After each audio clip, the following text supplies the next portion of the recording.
From ESPN, joins us every single week at this time, our man Adam Schefter. Shefty, good morning. What is going on, gentlemen? How are you? Congratulations on that, by the way. Yes, congratulations to you. Still going strong. You're still in the prime of your career, Shefty.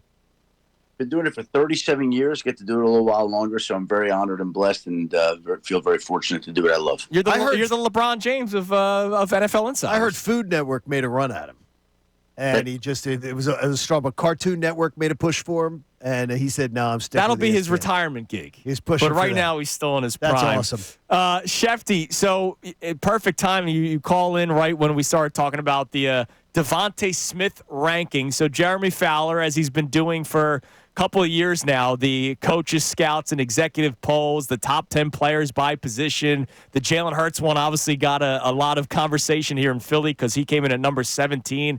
Devontae Smith, shockingly, at 22. When you talk to people around the league, does this even play a factor in anything, decision-making, players' mentality, you name it? Like, do guys really care about this stuff, or is this more so sports talk fodder in the month of July? It's July 15th. We are 13 days away from having every team in camp. Teams are on vacation. It's a great time for Jeremy Fowler to put it out. Does a great job with it. But it comes out right now because, honestly, there's just not a lot else in football to talk about. So you're talking about it. Other people are talking about it. Other people are writing about it. And that's the idea of it for this time. If this kind of thing came out on November 2nd, I don't know that people would be spending a whole lot of time on it. Do you put more credibility into a list where players are getting ranked by their peers or by executives and scouts? I think there's both. You know, the players go against each other, but sometimes they're unaware. But they have an idea. They have a pretty good idea usually. It's kind of the way that I feel about Hall of Fame voting. You know, it should be a combination of both. You know, the players have gone up against the guys, and they know who's good to a large extent, but not fully. And the executive's job is to pay attention to all these things. So everybody's got a different perspective to offer. Shefty, we were talking about it right before you got on. The ESPYs are going to be taking place tonight, but we had the Sports Humanitarian Awards take place yesterday, and Jeffrey Lurie wins the Stuart Scott ENSPIRE Award. You know, you talk to people all across football. When people talk about Jeffrey Lurie outside of Philadelphia, what do they say about a guy that's been one of the most successful owners for a quarter of a century now? Well, I think the great thing that he's done, obviously, he's built a winning football team, but his contributions to the autism community are off the charts. Yeah. And how much money have they raised? They've raised hundreds of millions of dollars, right? Yeah. And that may be as big a mark as he makes. And he's taken the large platform that he has, and he's used it for the greater good. And he's done a lot of great work, and I think that's obviously why he was honored yesterday with the humanitarian award from the ESPYs. He deserves it. He's worth all that, and has put a lot into the community and a lot into that particular cause. And you can't have anything but respect for him for all of that. What is it that makes a great owner in the NFL for you? Like when you talk to executives that work for these guys, when you talk to players that play for them, what are the attributes that they speak of that say this makes a guy a great owner? I think there are a few things. I don't know how you rank them, but I think that there's a culture that is instilled in the organization, first and foremost. It's one where we're going to do things first rate and first class and have a great organization. It's another thing to hold back no expenses, do whatever it takes, and give people whatever they need. I think those two things are key and would be near the top of any list. Creating a culture that people want to be in and not holding back on resources given to an organization. And a lot of times that is in the form of money, spending on free cash for free agents, nutritional programs, all sorts of things like that.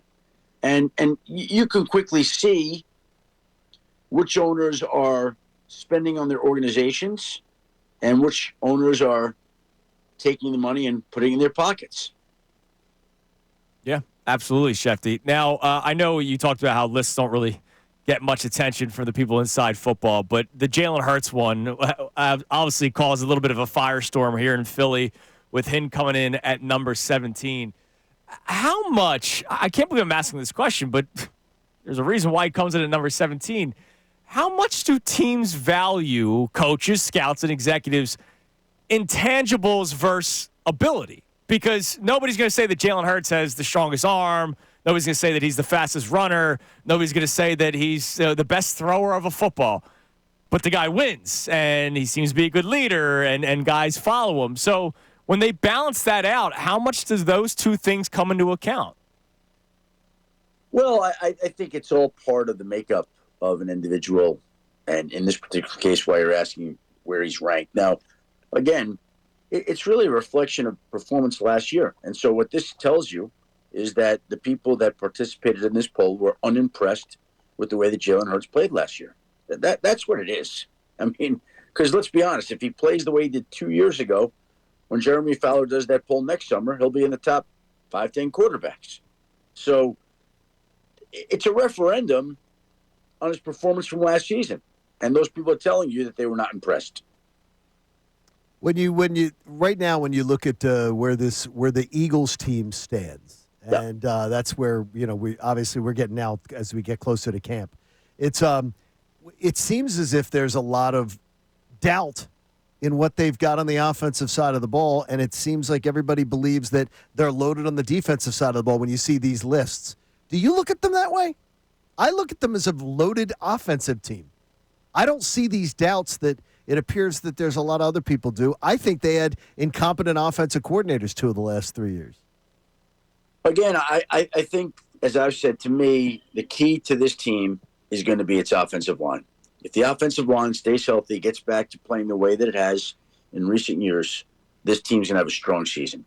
If there are more injuries there, if those guys can't get through, if they don't perform up to the level that they have in the past, it'll be a good offense, but it won't be a great offense, and it won't be a great season. And Jalen Hurts may come in outside the top 15 again. So to me, it's all on that offensive line. There's so much there. Not only that, but no Jeff Stoutland this year. Yeah. Right? So that's even one more question to add on to the offensive line here. So they've got some ground to make up. They've got to stay healthy. And if they can do all that, again, this team should be just fine. How quickly do you think we'll find out about the health of the offensive line? Because, it's one thing playing games. It's another thing they arrived at training camp, and my body's feeling great. Is that something that we'll hear in the next month or so, or do you think this is going to be a test of time over the course of the season? Test of time. I think, if we're starting to see these guys, they're on the injury report on a weekly basis. They're questionable for Sunday. There are questions about each guy. And even missing time. Like, those are the things you don't want to see with that offensive line. They just don't. Those durability questions have come up, but they've been so good when they've been out there. Just got to be out there, and we'll see whether they can do that. Okay, we are obviously still on a story that we talked about last week with you, sort of off topic. The LeBron James story. Which, by the way, did you know that went viral? Yeah, it went Shefty, viral. Your right. hearings. We're still on that story, and I got to ask you. What did I say that went viral? Well, just you talking about Somebody told you keep an eye on Miami, the golf factor that you brought up, which I thought was a really smart thing to mention. Which we all love golf, which is great. But I got to ask you is. Read between the lines for us who don't understand what your job is like in the NFL. We're waiting on bated breath every time we see one of these NBA people who does your job share information with us. What's the most important information we should be hanging on, and what's the more frivolous information in a story like this when a guy's getting ready to make a decision? What's the big information we should be waiting to, we should put more weight in? It's a hard thing to say because every player is different, every story is different. It's the kind of thing, having done this for a while, I would just tell you that as a reporter, you usually can feel it coming to the finish line, usually. And I don't know what Shams and Wendy and other people who cover the story are feeling and whether they feel like it's close. I've always felt like, just my perspective, uninformed, observing. Like, I feel like LeBron is had a pretty good idea what he's going to do all along. Like, whether that's Miami or go back home to Cleveland, like, this isn't something that he's waiting to be hit by this morning with an epiphany. Oh, I'm going to go sign. I don't think. Like, you have a pretty good idea how these things could work out. And then sometimes they do change, of course, and circumstances change your thinking. But, I would bet you in January, February, he had an idea, like I'm leaving. This is my last year here. I could see me going to Cleveland. I could see me going to Miami or whatever it may be. So I just think it's probably further along in his mind than it is in the public. Like, everybody's waiting, wondering, raising this question. But we're not going to know that. He's a very smart guy. Like, he's not just waiting to wake up one morning. But I think it's there. I don't think. That's my 2 cents. Uninformed.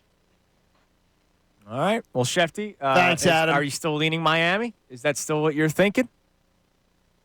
Again, it's a pure guess. I come back to somebody at the start of free agency texted me, watch out for Miami. I'm watching out for Miami, but Cleveland wouldn't shock me either. All right, Schefty. We're hoping you say Philly. Yeah, hopefully. Yeah, you didn't even mention Philly. That disappoints me, Schefty. Like, I need to hear you say maybe Philadelphia for me to be able to sleep tonight. I mean, look, is there any doubt in your mind? You're a guy who really follows the NBA. If you added LeBron to Miami's roster, Philly's roster, Cleveland's roster, the Sixers have the best roster. Right. Do they not? How does he fit there? How does it work with him playing there? I think it works anywhere. I think LeBron James works with any team he plays for. Okay. Then I'm not going to argue with that. Like, he's an unbelievable player, an all-timer. So you find a way. But chemistry, as we saw this year, is pretty important. And I just don't know how that will work. That's a lot of mouths to feed. Yeah. All right. Well, hopefully it's Philly. We're look, I'm greedy, Schefty. I need it to happen. Thanks, Adam. Appreciate the time, man. You want him. Yes. Oh, no, we want him badly. Absolutely. Yes, Really bad. So let Shams know, and then Shams can let his camp know that Kincade and Salciunas really want LeBron James in Philadelphia. And the quicker the better. We'd appreciate it. Fair enough. Thanks, man. All right. Thanks, Schefty. Thanks for coming on via the Zoom audio. We appreciate Thank you, buddy. it. Of course, anytime. Thank you, guys. There he is, Adam Schefter. We had some technical difficulties, but we were still able to have Schefty on. That was so good. Our days can continue. And he sounded Johnny. good, fresh off of his nice new contract. Yeah, I would sound good after that contract. Okay, look, it's public record. Connor, you know what he went from? I don't. 8.5 to 10. He went from 8.5 to just below 10. Okay. What, 1,000?